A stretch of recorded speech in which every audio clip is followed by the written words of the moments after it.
The reading will be from verse 1 to verse 17 of chapter 4.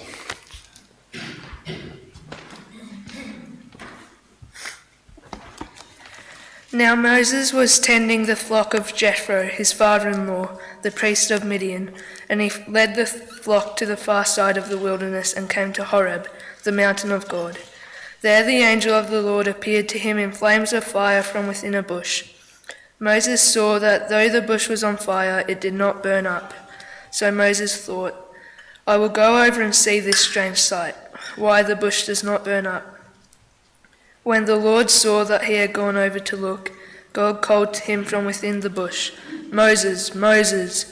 And Moses said, Here I am. Do not come any closer, God said. Take off your sandals, for the place where you are standing is holy ground. Then he said, I am the God of your father, the God of Abraham, the God of Isaac, and the God of Jacob. At this, Moses hid his face, because he was afraid to look at God. The Lord said, I have indeed seen the misery of my people in Egypt. I have heard them crying out because of their slave drivers, and I am concerned about their suffering. So I have come down to rescue them from the hand of the Egyptians, and to bring them up out of the land into a good and spacious land, a land flowing with milk and honey, the home of the Canaanites, Hittites, Amorites, Perizzites, Hivites, and Jebusites. And now the cry of the Israelites has reached me, and I have seen the way the Egyptians are oppressing them. So now, go, I am sending you to Pharaoh, to bring my people, the Israelites, out of Egypt. But Moses said to God, Who am I that I should go to Pharaoh and bring the Israelites out of Egypt? And God said, I will be with you, and this will be the sign to you that it is I who have sent you. When you have brought the people out of Egypt, you will worship God on this mountain. Moses said to God, Suppose I go to the Israelites and say to them, The God of your fathers has sent me to you. And they ask me, What is his name? Then what shall I tell them? God said to Moses, I am who I am. This is what you are to say to the Israelites, I am has sent me to you. God also said to Moses, Say to the Israelites, The Lord, the God of your fathers, the God of Abraham, the God of Isaac, and the God of Jacob, has sent me to you. This is my name forever, the name you shall call me from generation to generation. Go, assemble the elders of Israel and say to them, The Lord, the God of your fathers, the God of Abraham, Isaac, and Jacob, appeared to me and said, I have watched over you and have seen what has been done to you in Egypt, and I have promised to bring you up out of your misery in Egypt into the land of the Canaanites, Hittites, Amorites, Perizzites, Hivites, and Jebusites, a land flowing with milk and honey. The elders of Israel will listen to you. Then you and the elders are to go to the king of Egypt and say to him, The Lord, the God of the Hebrews, has met with us. Let us take a 3-day journey into the wilderness to offer sacrifices to the Lord our God. But I know that the king of Egypt will not let you go unless a mighty hand compels him. So I will stretch out my hand and strike the Egyptians with all the wonders that I will perform among them. After that he will let you go. And I will make the Egyptians favourably disposed toward this people, so that when you leave you will not go empty-handed. Every woman is to ask her neighbour and any woman living in her house for articles of silver and gold, and for clothing, which you will put on your sons and daughters, and so you will plunder the Egyptians.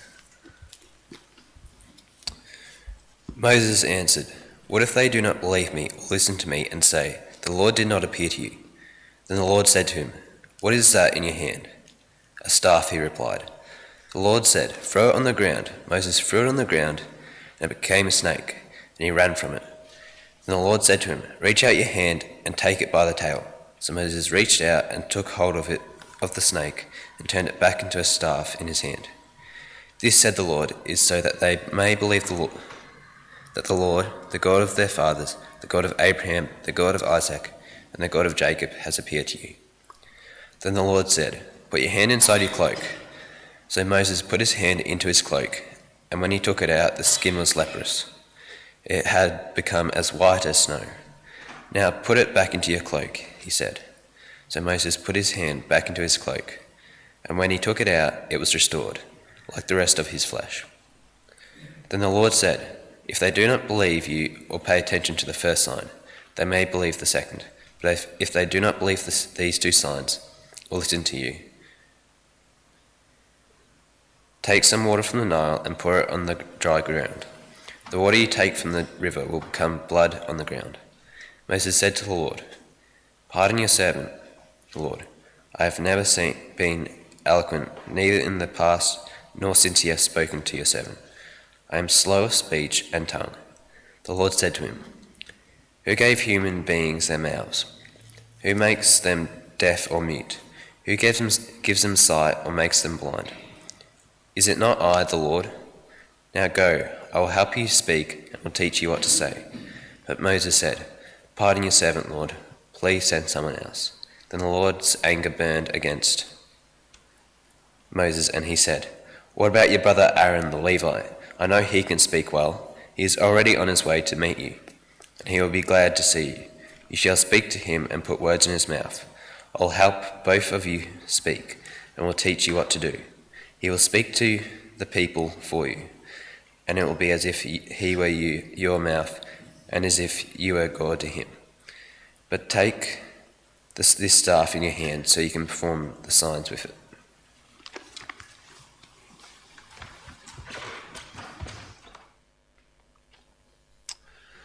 Thank you. Thanks for doing that long reading. Good morning, everyone. Lovely to see you, and great to continue in our Exodus series today, our third message, Exodus chapter 3 and 4. Question I have for you today is there anything more important than who you are? Is there anything more important than who you are? This question came to the forefront recently. There was an incident at Parkdale Secondary College. Some of you may have seen this in the news, where a local council representative was teaching the students about issues of privilege, and during the presentation asked all the boys who were white and Christian to stand up and inform them that they were oppressors. And some students left feeling shocked and ashamed by this incident. And there was a lot of reaction to this, understandably, from both the school principal, from the council CEO as well. They've launched an investigation into how this happened. And part of the response to this incident is that, of course, people shouldn't be just defined by their cultural markers, skin colour, faith or gender, but it should be acknowledged that everyone's identity is individual, quite unique to who they are. These boys shouldn't have their identity defined just by those markers. I think of a famous line in Martin Luther King's "I Have a Dream" speech. Many of you would know this line. Famously, he said, "I have a dream that my 4 little children will one day live in a nation where they will not be judged by the colour of their skin, but by the content of their character." That is, by who they are as individuals. I believe our Prime Minister actually said something a little bit similar on Thursday this week. What's interesting is that in all these cases, of course, the importance of identity is upheld, isn't it? Whether that's identity as a member of a particular cultural grouping, or whether it's individual, personal identity. In our world, this whole debate, this whole issue, this whole discussion has a shared common assumption that who you are is vitally important. Who you are is vitally important. Hence our question today, is there anything more important than who you are? Well, before we look at our conversation between God and Moses, let's just do a little quick catch-up from where we're up to. First chapter of Exodus, Exodus 1, we saw that God's people were in slavery and being oppressed by Pharaoh in Egypt, but that God was working behind the scenes to ensure their survival. Week 2, we see Moses is introduced and grows up, and we see that God hears his people crying out and remembers his promises to rescue them. By the end of the chapter, the story is poised, isn't it? Moses has been introduced. We know he's going to be a new key character for God, but he's in exile. He's consigned to obscurity. Let's have a look at chapter 3. At the start of the chapter, we read that Moses was tending the flock of his father-in-law, Jethro, also known as Reuel in the previous chapter. And he's led the flock to the far side of the wilderness to a mountain called Horeb. Just to get our bearings, there's a map there. You can see Midian is marked to the east of Egypt. And the peninsula between them, the Sinai Peninsula, you'll see very small near the bottom is Mount Sinai, which also was known as Mount Horeb. So he's taken the flocks quite a long distance round past the Arabian Gulf, I believe, somewhere near Mount Horeb. And we read that at this mountain, the angel of God appeared in the flames of a burning bush. Moses is intrigued, of course. Why is this bush not being consumed if it's on fire? And he goes to the bush, and God speaks out of this burning bush to him. He asks Moses to take off his sandals, and then God initially introduces himself like this: I am the God of your father, the God of Abraham, the God of Isaac, and the God of Jacob. And then God keeps speaking with Moses and essentially confirms everything that we've already seen in chapter 2. We read that God has seen and heard and is concerned about his suffering people, and he's come down to fulfill his promises to his people, particularly the promise to rescue them from Egypt and bring them into the land of Canaan. And then finally, God shares Moses' role in all this. He says, so now go, I am sending you to Pharaoh to bring my people, the Israelites, out of Egypt. It's an incredible appearance, isn't it? And famous in history, the appearance at the burning bush. And for us, it does follow quite logically from what we've seen in chapter 1 and chapter 2. We knew that God was concerned about his people, and we knew there was a sense Moses was going to be a big part of God's plan. And so the book now has set Moses up as this main character to lead God's dealings with humanity. Have a look then how things develop. Over the rest of the conversation, Moses asks God a series of questions, and God responds. And as you hear this chapter, and you would have heard it today read, what stands out, I think, is the contrast between what God says and what Moses said. If I was going to summarize it, I would say Moses is totally focused on who Moses is. And God tries to focus Moses on who God is. Let's see how this plays out. Moses' first question after he sees God's appearance in the bush and he hears God's plan, his first question is, who am I? God, who am I? That's pretty understandable. God's asked him to fulfill this incredible role. So, who am I? Says Moses. It's interesting to note how God responds. God doesn't say, Moses, you're underestimating yourself. You don't know the skills and the character, the training you've got, the language of Egypt that's been embedded in you, the cultural understanding. Moses, you're just lacking confidence here. You're so well positioned for this role. You're going to do fine. No, God doesn't say that. God says, I will be with you. God's really saying, don't be so hung up about Moses. Think about me. Think about your God. I'm going to be there every step of the way. Then Moses asks another question. He essentially says, okay, well, who are you? In verse 13, Moses said to God, suppose I go to the Israelites and say to them, the God of your fathers has sent me to you. And they ask me, what is his name? And what shall I tell them? Now, this is a good question, isn't it? Who are you, God? But even the way Moses asks this, you can see he's still a little worried about himself.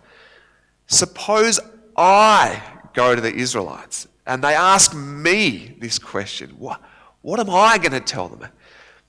Moses wants to know God's name, not because he's super interested in the revelation of God, but because he doesn't want to be embarrassed when he turns up to the Israelite leaders. And then God outlines who he is. Now, I want to spend a moment here and just go a little bit deeper into what happens next. It's interesting Moses' question here in Hebrew, where he anticipates being asked, what is his name? What is the name of God? In English, that translation sounds pretty normal for us. In Hebrew, I understand that's not the normal way or the normal word you would use in this phrase. You would use a word like who. Who is his name? What Moses is really asking for, it seems, is what is the story behind God's name? We might say, what is your name about? That's almost the question he's being anticipated being asked. And incredibly, God obliges and gives this amazing sort of double introduction in verses 14 and 15. God said to Moses, I am who I am. This is what you're to say to the Israelites, I am has sent me to you. God also said to Moses, say to the Israelites, the Lord, the God of your fathers, the God of Abraham, the God of Isaac, and the God of Jacob has sent me to you. This is my name forever, the name you shall call me from generation to generation. What's going on here?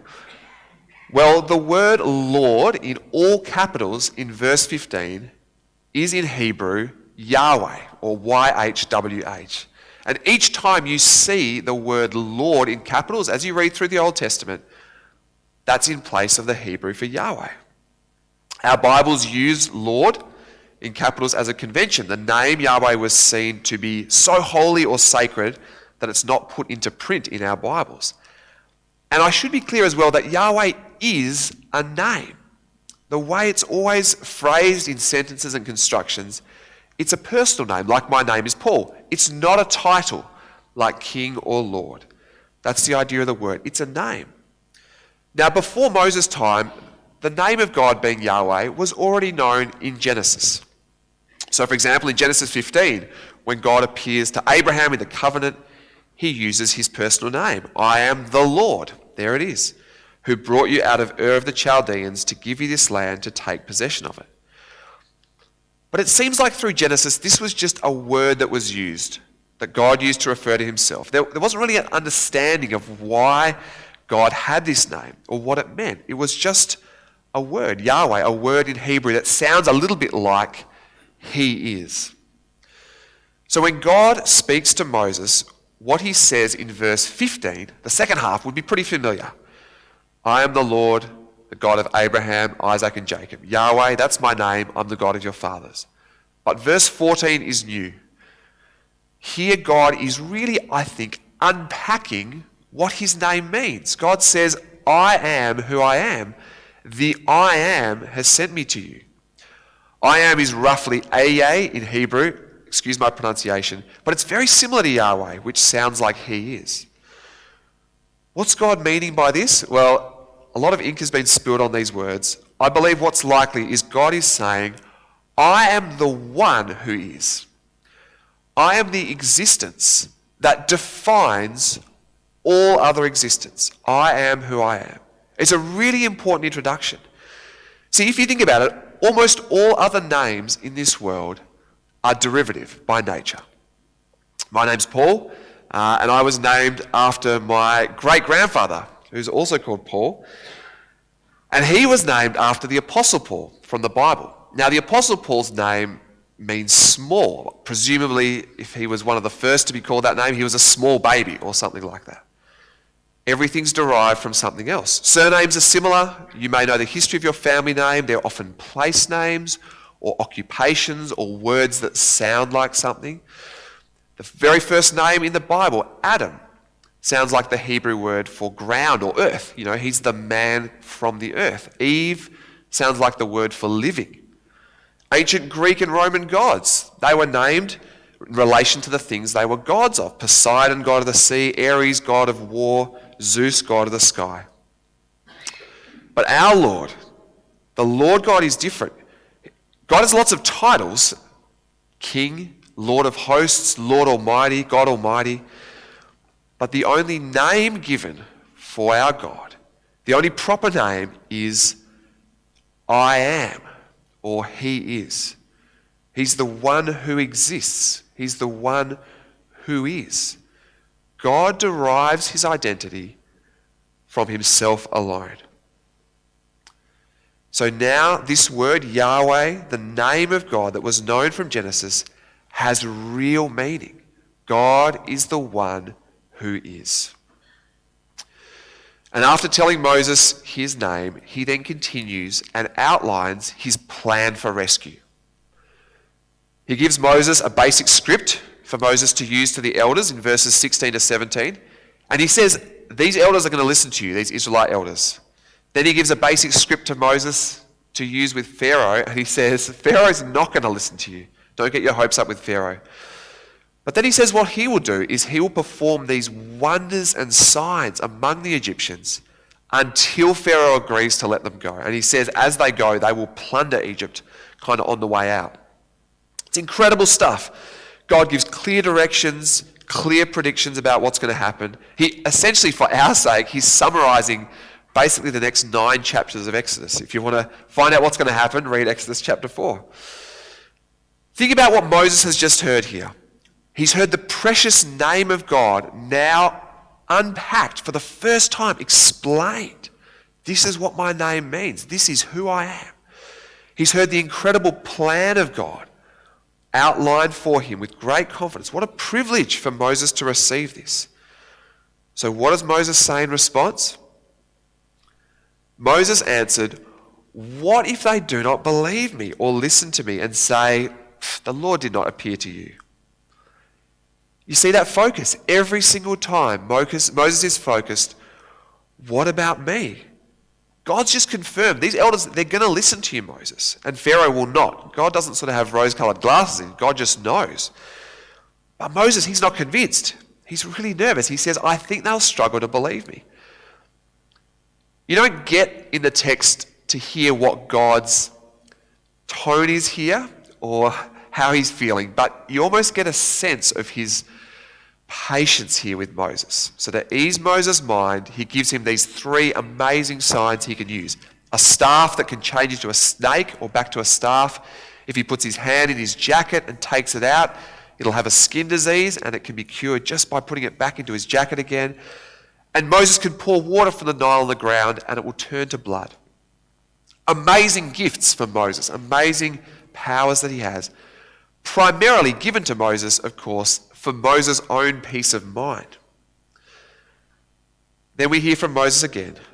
Now, what do you think Moses should say at this point? You think he might say something like, "Look, God, thank you so much, and thank you for bearing with me. I know I've pushed a little bit, but amazing, I'm ready to go."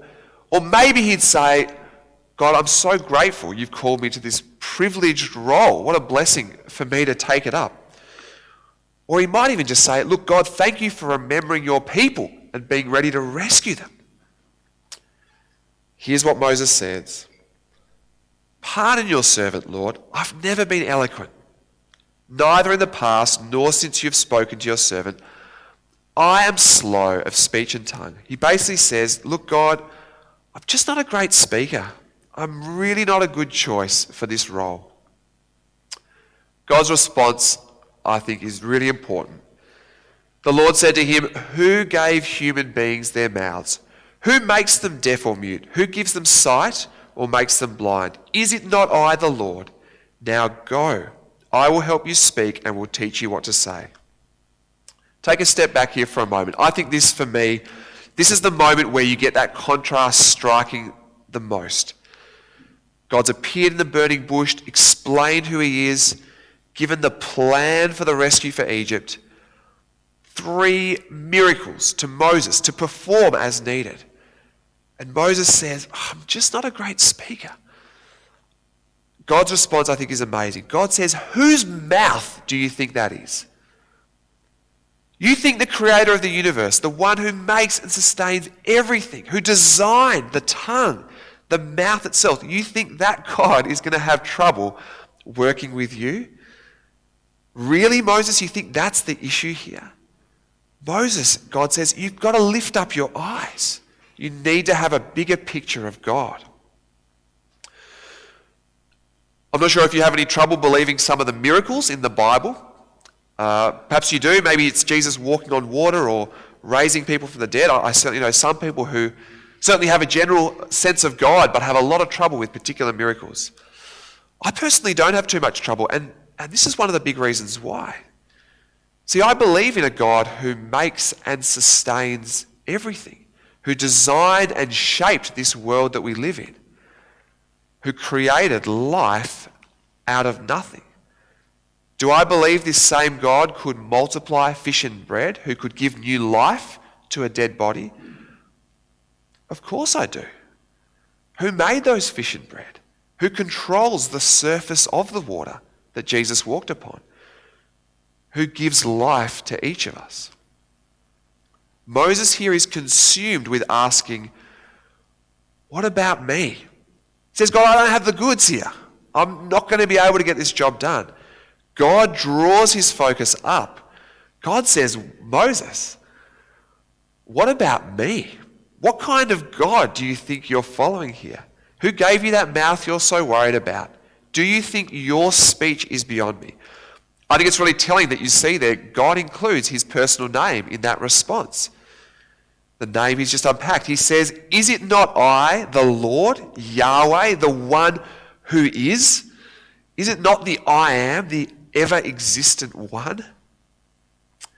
And of course, Moses' final comment, well, it seems like the most pathetic of all. It's not even a question. He just says, pardon your servant, Lord. Please send someone else. Basically, he says, there's got to be someone else for this job. Surely you can't be just left with me. And this time we do get to hear how God's feeling. It says God's angry, understandably. And yet, even in this justifiable moment of anger, God gives Moses what he needs for his own peace of mind. It's this act of divine concession, isn't it? He says, you know what, your brother Aaron, he can go with you. He'll give you a hand. I hope you can see what happens through this conversation. Moses is totally focused on Moses. God tries to focus Moses on who God is.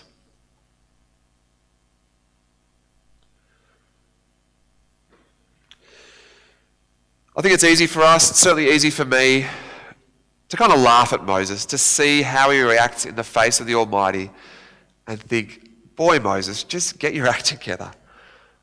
I wonder if we're at risk of doing this as well. Do we risk primarily focusing on who I am rather than on who God is, like Moses in this passage?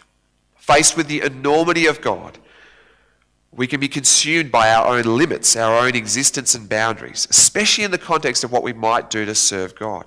If we're asked to do something that's needed, if we're presented with a need or an opportunity, we can think immediately, I could never do that. Maybe there's an example that comes to mind for each of you. It's probably going to be something different for different people. Maybe if you're asked to speak or to pray or share up front. Maybe if you're asked to write something for someone, or if you're asked to talk to a particular person. Maybe if you're asked to pray about something or someone. I'm sure you're familiar with that feeling, depending on who you are, when you think about doing something in particular and you start sweating, you start imagining, please do not ask me to do that. This is a nightmare. It's really easy to focus on our own inability rather than the God we serve, who is always with us. Now, I do want to issue a bit of a disclaimer here. The disclaimer is, it is a good thing to know who you are, to know your own gifts, your own passions and strengths, to know how you've been wired. I think one of the wonderful things we see in the Bible is the value of each individual in God's eyes. We are not mindless drones in God's clone army, marching to some monolithic beat. We are unique. We are individual. We are special in God's eyes in the best possible way. We have gifts and passions, interests, strengths and weaknesses that God's given us. 1 Corinthians 12, we have this wonderful description, particularly in the context of spiritual gifts here, about our difference. There are different kinds of gifts, but the same Spirit distributes them. There are different kinds of service, but the same Lord. There are different kinds of working, but in all of them and in everyone it is the same God at work.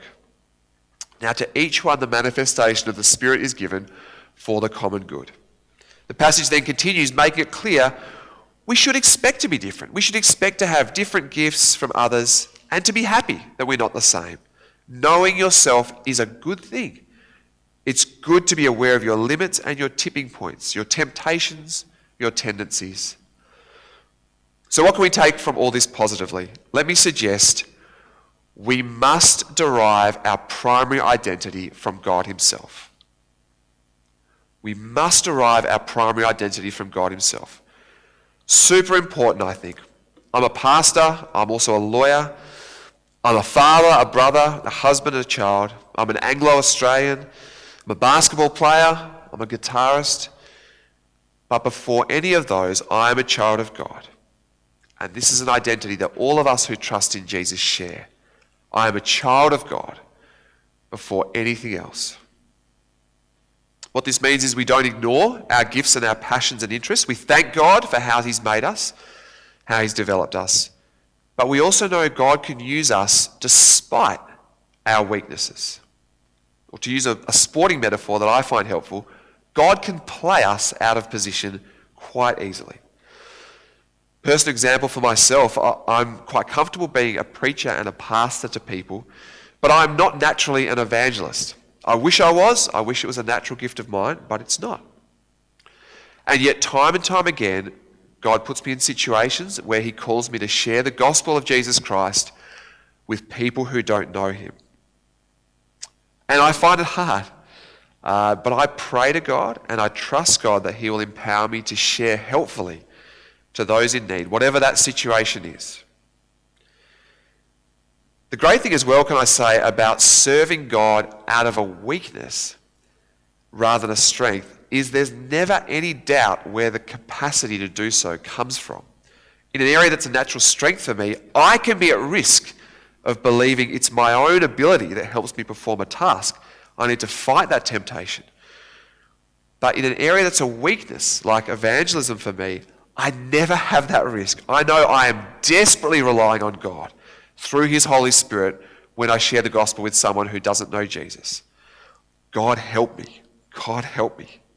That's the beauty of being played out of position by God. I'm not sure how you find this. I know it's not particularly comfortable. It certainly wasn't very fun for Moses. But let me encourage us all, including myself here, in assessing our ability, our capacity to serve God, we should not let ourselves be limited by what we can do in our own strength. We should not be so caught up in who we are that we limit ourselves to our own knowledge or gifts or passions.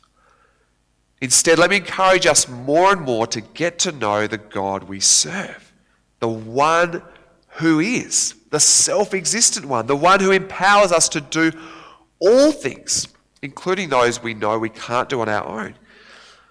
In a world where identity, I think, is such a hot topic and so valued by all people, let us firstly and foremostly identify ourselves as beloved children of God, the Lord of all. May that be our true identity. So that when we find ourselves asking, God, who am I that I could possibly do this task that you've put in front of me? Let's hear very clearly the reply that God gave to Moses. I will be with you. I will be with you.